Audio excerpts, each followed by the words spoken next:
Assalamualaikum warahmatullahi wabarakatuh. Halo anak-anak kelas 8 yang sangat ibu banggakan. Bertemu lagi di pembelajaran IPA. Nah, pada hari ini kita sudah membahas mengenai bab 4, struktur dan fungsi tumbuhan serta pemanfaatannya dalam teknologi. Yuk kita simak video ini dengan semangat dan antusias. Struktur dan fungsi organ tumbuhan. Berdasarkan fungsinya, tumbuhan memiliki organ pokok yang terdiri atas akar, batang, dan daun. Ketiga organ tersebut termasuk organ vegetatif. Organ vegetatif merupakan organ tumbuhan yang berfungsi mendukung pertumbuhan dan perkembangan tumbuhan, terutama untuk penyerapan, pengolahan, pengangkutan, dan penimbunan zat makanan. Organ-organ tersebut nantinya dapat berkembang menjadi organ lain seperti bunga, buah, dan biji. Akar merupakan bagian tumbuhan yang penting. Akar berfungsi untuk yang pertama menanjapkan tumbuhan ke dalam tanah, yang kedua menyerap zat hara dan air dari dalam tanah, yang ketiga menegakkan batang, dan yang keempat sebagai tempat menyimpan cadangan makanan. Misalnya pada wortel, lobak, dan ubi kayu. Bagian-bagian akar terdiri dari batang akar, cabang akar, rambut akar, dan ujung akar. Sistem perakaran pada tumbuhan dapat dibedakan menjadi dua, yaitu sistem perakaran serabut dan sistem perakaran tunggang. Akar tunggang terdapat pada tumbuhan dikotil, sedangkan akar serabut terdapat pada tumbuhan monokotil. Akar tunggang memiliki akar utama yang bercabang-cabang membentuk akar cabang. Terdapat pada tumbuhan berbiji berkeping dua atau dikotil. Nah, contohnya pada mangga, apel, jeruk, rambutan, sawo, dan lain-lain.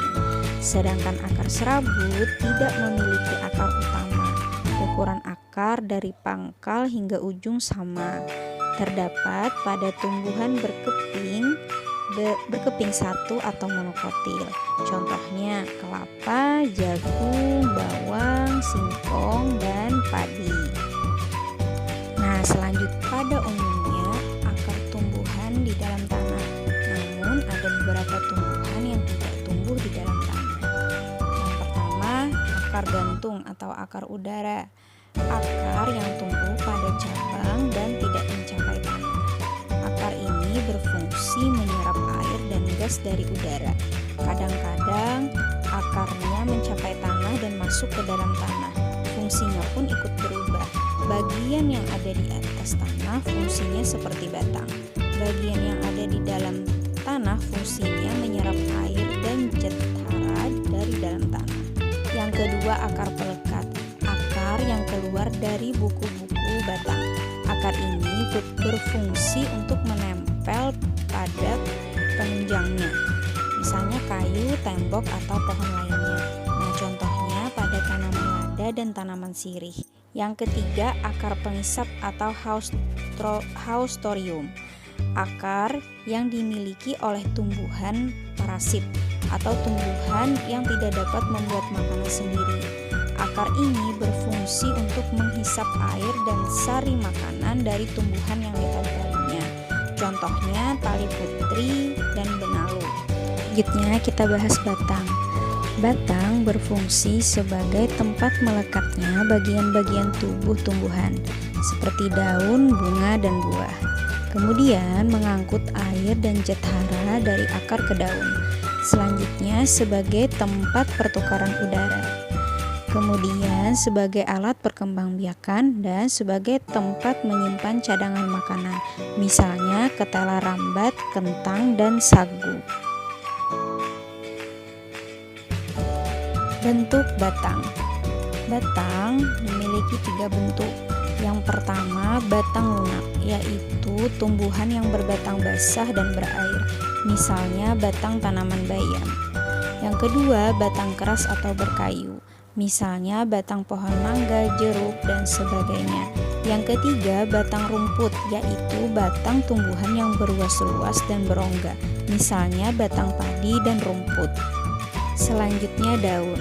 Daun merupakan bagian tumbuhan yang berbentuk tipis dan melebar. Ini adalah bagian-bagian daun, yaitu terdiri dari helai daun, tulang daun, dan tangkai daun. Fungsi daun ada 3. Yang pertama, sebagai tempat membuat makanan. Daun yang dapat membuat makanan sendiri adalah daun yang mengandung klorofil atau zat hijau daun. Yang kedua, sebagai alat pernapasan. Tumbuhan membutuhkan udara untuk bernapas. Udara keluar masuk melalui stomata atau mulut daun. Yang ketiga, tempat berlangsungnya penguapan. Kelebihan air pada tumbuhan dikeluarkan dalam bentuk uap air. Penguapan ini berlangsung melalui mulut daun atau stomata. Bentuk daun. Berdasarkan susunan tulang, bentuk daun terbagi menjadi 4. Yang pertama, tulang daun sejajar. Memiliki tulang daun berbentuk lurus yang sejajar dari pangkal daun. Contohnya, daun tebu, daun pandan, daun kelapa dan palem, daun sereh, daun padi, daun nanas, dan daun bambu. Yang kedua, tulang daun menyirip. Susunan seperti sirip-sirip ikan, tersusun rapi mulai dari tangkai daun hingga ujung dari helai daun. Contohnya, daun cincau, jambu, mangga, dan rambutan. Yang ketiga, tulang daun melengkung. Daun ini memiliki tulang daun melengkung dan tampak misalnya daun sirih, gadung, lada, eceng gondok, dan genjer. Terakhir, tulang daun menjari. Tulang daun menjari memiliki 3 tulang daun besar atau lebih dari 1 pangkal daun, misalnya singkong, pepaya, dan jarak. Kemudian berdasarkan jumlah helai daun pada tangkainya, daun terbagi menjadi 2, yaitu daun tunggal dan daun majemuk. Daun tunggal contohnya mangga, jambu, dan nangka. Sedangkan daun majemuk contohnya putri malu dan lamtoru. Selanjutnya bunga. Bunga merupakan bagian tumbuhan yang indah karena mempunyai bentuk dan warna yang beragam. Bagian-bagian bunga terdiri dari benang sari yang merupakan alat kelamin jantan. Benang sari terdiri atas kepala sari dan tangkai sari. Selanjutnya putik. Putik merupakan alat kelamin betina. Putik terdiri atas kepala putik, tangkai putik, dan bakal buah. Selanjutnya ada mahkota. Mahkota bunga ini sebagai perhiasan bunga. Selanjutnya ada kelopak. Kelopak merupakan pembungkus bunga yang belum mekar. Selanjutnya ada tangkai bunga, bagian yang menghubungkan bunga dengan batang. Fungsi bunga. Bunga berfungsi sebagai alat perkembangbiakan. Nah, ini adalah gambar proses perkembangbiakan. Jika benang sari jatuh ke kepala putik, maka terjadi penyerbukan. Nah, serbuk sari masuk ke bakal biji di dalam bakal buah melalui tangkai putik. Serbuk sari dan bakal biji akan menghasilkan pembuahan yang menghasilkan biji. Saat biji berkembang, bakal buah ikut berkembang dan menjadi buah. Selanjutnya buah. Nah, berikut adalah gambar bagian-bagian buah yang terdiri dari kulit buah, yaitu lapisan paling luar untuk melindungi buah. Kemudian ada tangkai untuk tempat melekat atau bergantung pada ranting atau dahan.